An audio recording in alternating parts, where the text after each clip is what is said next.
Hello, welcome to Brockwell Lane. I hope you're all well and doing okay during this lockdown period. But I'm going to keep churning out videos because there's not much else to do and people seem to enjoy them. So this one is going to be about etched nameplates. I'm going to show you how to fit them to locomotives and where you get them from as well.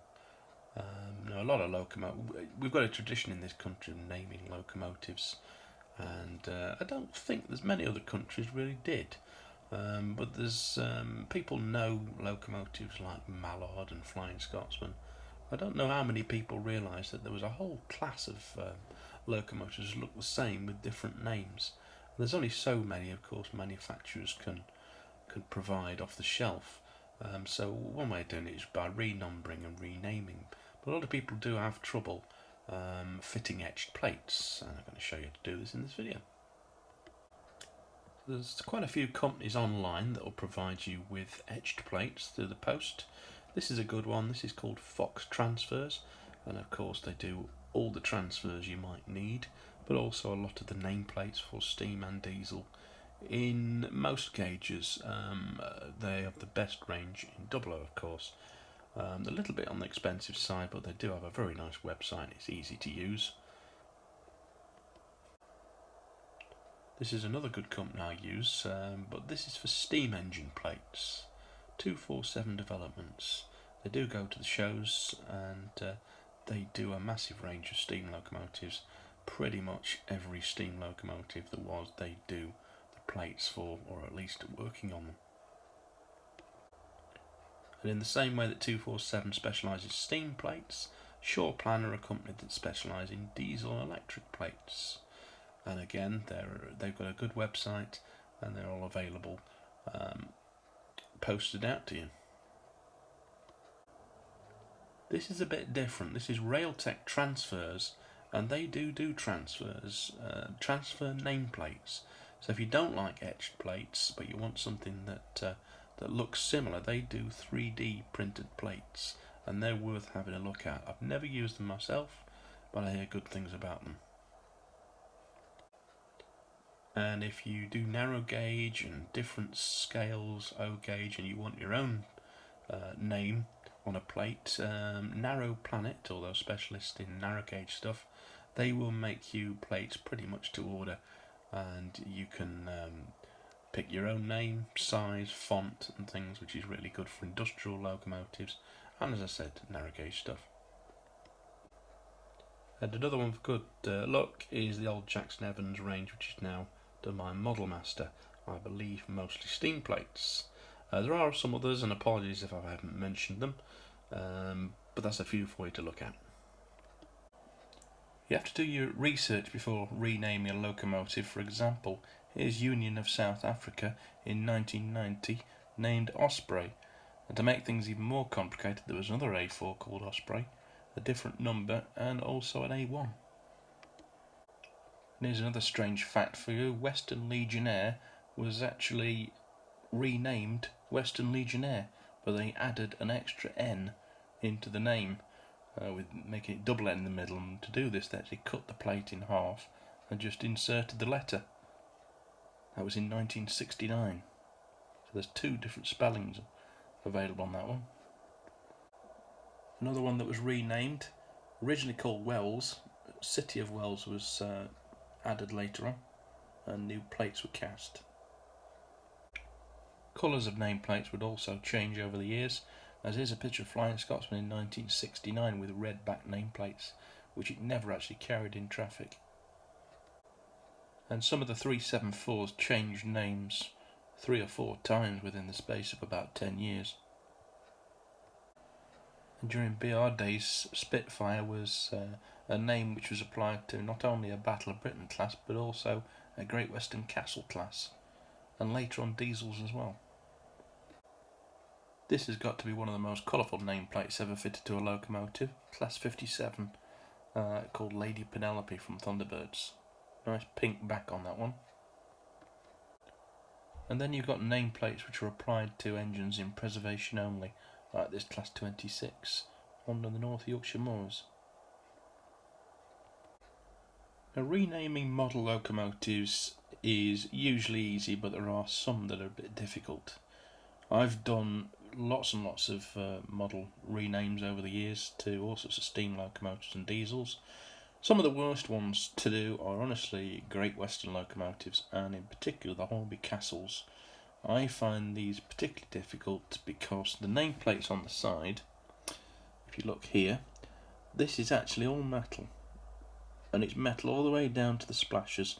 So if you remove that, the splasher comes with it, not to mention underneath the plinth as well. That makes replacing them very difficult, and it's also metal which is very difficult to cut. So just beware of that. I've got round in the past by sticking the nameplates over the top, but then you have the problem of them standing proud. So there are problems out there, and they do generally tend to be with the Great Western locomotives. Also, certain others, like I think it's the Backman Hall, or certainly the Manor. On the other side of the locomotive there will be reversing gear, and that is also connected to the nameplate, so you will have to cut that too. Particularly on this livery variant, which is the late BR lined green, the nameplate comes usually as this piece, and depending who you buy it from, they don't necessarily paint this green and line it out. So you may have to do that yourself, which is another thing to watch out for on Great Western names. I think Fox Transfers do their etched plates with this painted green, but then it's not necessarily going to match the green of your model. So that's just something to be a little bit wary of with Great Western locomotives. Another thing with Great Western engines is, of course, their numbers of plates as well, and that's quite often easy depending on the manufacturer of the model. This particular example is a Helgen 1366, and the plate here they've actually raised in plastic, and they put a lip around it as well. Now you can put a plate straight on top of that, but it tends to look a little bit strange. Now you can try and cut away this part as well, and it will still leave a raised section. Now I've got around this, I've put it on top of there and sort of filled in the gap, but that can be a problem on certain manufacturers' models as well. Though thankfully things like Hornby ones and most modern Backman ones are a flat printed detail, so you can just put them straight on top. Another model to be a little bit wary of is the Hornby Battle Britain / West Country class. These nameplates are very easy to remove, but they do leave holes in certain places, and so do the badges. And if you're going to change a West Country to a Battle of Britain, the position of the nameplates will change, and you might have a problem with the holes showing. You're having to fill them. Also, West Countries usually have that little scroll at the bottom, which is an etched plate as well, and they are a nightmare to put on. Doable, but in most cases I try and choose my model around what name I'm going to change it to and leave that on the printed bit on the bottom there. So just be a little bit careful when renumbering Bullied Light Pacifics. Another thing is there's quite a few variations of cab sizes and tenders to take into account, so they can be a little bit tricky. Locomotives like 47s and 37s in particular, and some others, the nameplates can move around to different places. This is a bit of a strange position to put on, which the Western region put them on. They were more commonly on the other side of this door. They could be central, they could be pretty much anywhere, so the best thing is to check the photographs on the positions. They can also change positions on different sizes of the locomotive, different sides of the locomotive, sorry. So you need to get a picture ideally of both sides, and this is a good indicator of which end you're looking at. Class 66s and Class 67s are a good example of not smooth-sided locomotives. They have these strange ridges down the side, which in one way can make them a lot easier to get them straight, because you just follow the ridges, but they can be a little bit more difficult to glue on in some circumstances, and also you need to watch that any glue that you do put on behind there doesn't seep out along these ridges as well. So some of my models I've done in the past, this is one called Ragamuffin, which is a Barclay, and those plates were ordered special from Narrow Planet, and I chose the name myself and the font. Next one along, there's another one called Dakota. Again, that's Narrow Planet plates. And the next one along is called Sky, and that's a Terrier. And those plates were actually in 247 Developments catalogue under Industrial Locomotives. Worth a mention are the DJ models 58 and 14XX auto tanks. They're a little bit different in that they come with edge plates, but they're actually recessed into the bodywork. There is a cutout piece behind the number plate and they're stuck in there. So if you do want to change the plates on those, what I usually do is just glue them straight over the top of the originals. Don't even bother removing DJ's applied ones, and they look fine that way. Now the front number plates on BR Locomotives were raised, but they were painted white. Now most etched plates do come with them, but they are metal coloured numbers on them, and I personally prefer them to be white, so I tend to use transfers from Fox, and they do these front numbers. They tend to be in sets of locomotive types, but to be honest, I buy one and cut them up and just put them on as waterslide decals in the order of what I want. In the case of Sir William Stanier, I actually glued the etch plate straight over the top of the Hornby ones, and at most viewing angles it looks quite acceptable, but because of the curve of the boiler, it does help to do that. Behind that is a Helgen 47XX, and again the etch plates on that was a similar problem to the 1366 class which I mentioned earlier, but I did manage to get them looking okay.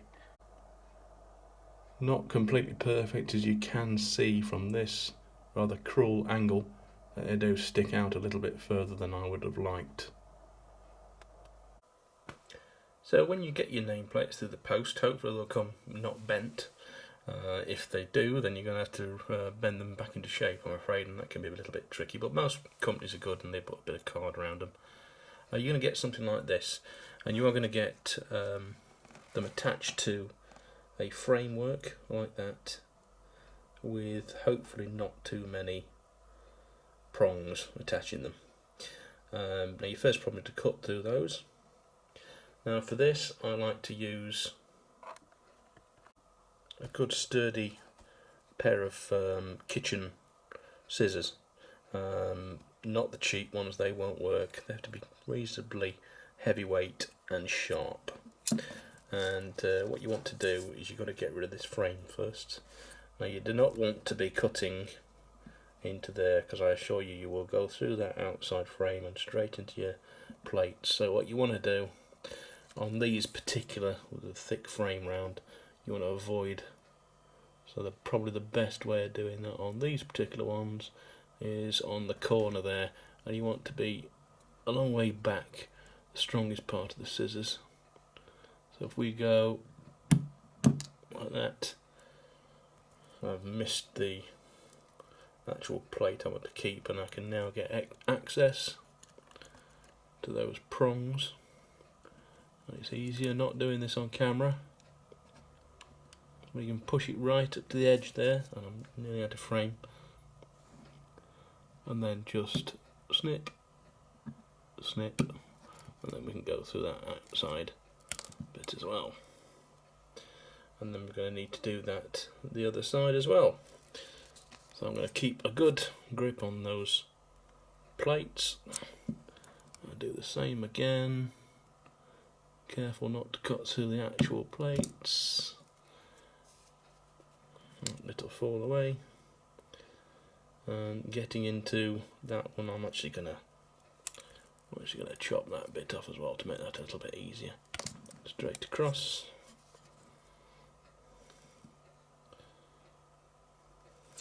And again, right up to the edge. Again, be careful with the second plate, you're not going to run into that. just about didn't. That's one plate. And the easier one. Straight across. Now, using these sharp scissors, you don't bend them like a knife might do. To be honest, I've done it that close that I don't even have to file the edges. Good pair of scissors really is the best way to do this. So we've got two nameplates now. We can dispose of those other bits. It can be a little bit more difficult with the curved plates, and you might have to do a little bit of filing. But there you are, nice and smooth. Now if you do need to do any filing, you just hold them right by the edge, and I've got an old nail file here, and just gently try not to bend the plates any, and that should do the job. Now before gluing these on, I do like to rough the back side up a bit. That sounded rude, but anyway, probably best way of doing it is to do it like that, just to give it a bit of a key for the glue to stick it nicely. You can do the front side as well if you wanted to pick out the letters, and if it's tarnished in any way, an old plate, do it face down. Also, you can change the colour. If you want to paint this in a thin coat, let it dry for 24 hours and then face down a bit of emery. That'll let the letters shine through, and you change the colour. Now these are actually from Narrow Planet. These are some I ordered incorrectly. I got the sizes wrong, they were a bit too big for what I wanted. So I'm just going to demonstrate these for you on this Class 33 behind. I know there wasn't one called that, it's not going to look quite right. But the way I'm going to do it, it's going to be completely removable as well. Now what sort of glue should you use? Well, I would certainly avoid this sort of thing. All-purpose adhesive, the clear stringy stuff. You'll know the stuff if you ever try to use this. It forms a nasty string, and that's going to get all over your locomotive, and you're not going to be able to remove that, or if you do, paint's going to come off and it's going to make a horrific mess. So don't use that sort of stuff, or the Humbrol all-purpose, or the poly stuff. It doesn't work. You could use super glue, but you'd be very, very brave to use super glue on these things, because it does tend to stick instantly. It can leave white marks. It doesn't give you much time for positioning. It's probably a better idea for O-gauge, probably a little bit easier. But what I actually use is good old-fashioned wood glue, PVA. In this case it's Jarvis for putting their scatter down, but white wood glue PVA is generally the same. You get it from Wix, B&Q, Do It All and so on. Better quality ones, the best choice, tends to be a little bit thicker. Some of the cheaper ones from pound shops are already watered down and are not really as good. Now it might sound strange using PVA, which is basically for wood, but it does have some benefits. I find that it dries clear. It enables you to reposition the plates for a long time before it dries, and it's fairly sturdy when it's in, as long as you're not handling the locomotive by the plates all the time. So I'll show you how I do this. So turn your plate over. Now you're usually better putting a blob somewhere on a bit of paper or a bit of card like that. Now you can also use a cocktail stick to apply it. You dip it in there. Now you're really just going to want a little blob down the centre, because it's going to expand when you put it on the locomotive. So a little line of PVA down the middle. It's probably the best way to go, so you've got it like that, if you can see that on camera. Now you have got ages and ages. Try and zoom up on that a little bit. So you're not going to the edges, you're trying to put a little blob in the middle of your plate. Now, as I said, you've got ages and ages for that to dry, and you've got a long time to reposition where you want it on the locomotive.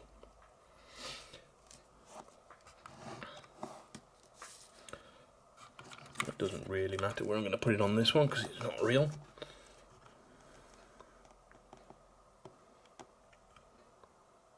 Push that down. Now you'll see that the glue is actually seeping around the edges, and that doesn't matter too much because it's PVA and it's removable. If you were doing that with any other sort of glue, you'd be in trouble. So what I would do is I will put the locomotive on its side,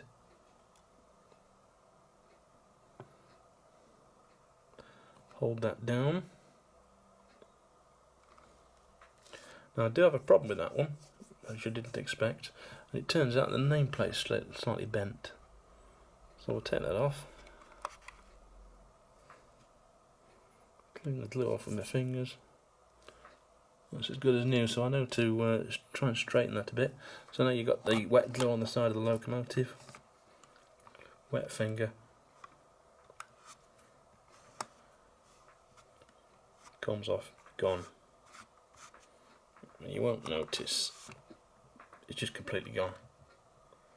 That's a good example of how PVA is removable. So it turns out that both these plates are actually slightly bent, which is not surprising because I've had them ages in a box. I'm just going to reposition that, bend it slightly with my fingers. Try a dry fit, which I probably should have done in the first place. Let's have a look.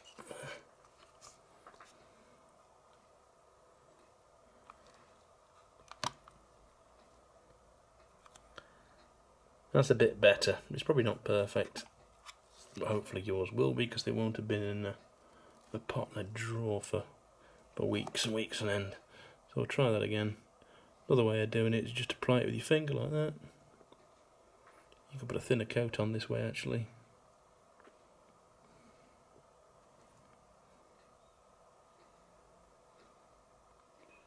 You want enough on for it to glue.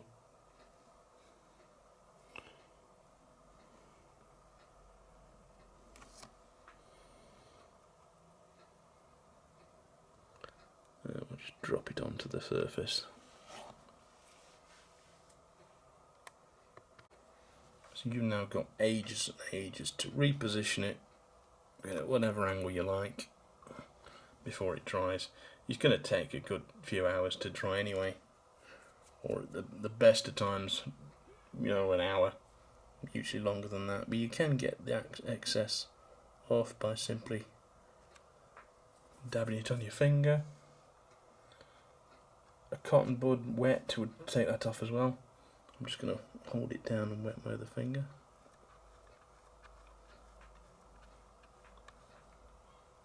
Let's get rid of some of that excess. And it is actually strong enough. I'm just going to get rid of that glue there to hold it. I would ideally leave it on its side for a good couple of hours before attempting the other side, but it will actually strong enough to stay upright.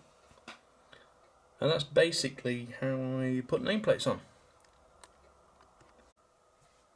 So that will now dry. I'll leave it overnight to harden off. If you are going to apply the other nameplate on the other side, just make sure you don't dislodge that whilst it's drying, so it's misshapen or out of line. And even when this is completely dry, you will be able to remove it. You would be able to put either probably a fingernail down the edge and just pull it well hard, and it will come off. It will leave some residue, but all you do is wet your finger, rub it over the top, and it will go back to being wet glue again, even after it's dried. Or if it doesn't, you can always peel it off, like peeling the stuff off your fingers when it dries, and it will not damage the original surface, and that's why I use PVA. So I hope this video has been of some help to you, and I'll see you next time on Brockwell Lane. Stay safe, stay indoors. Bye bye.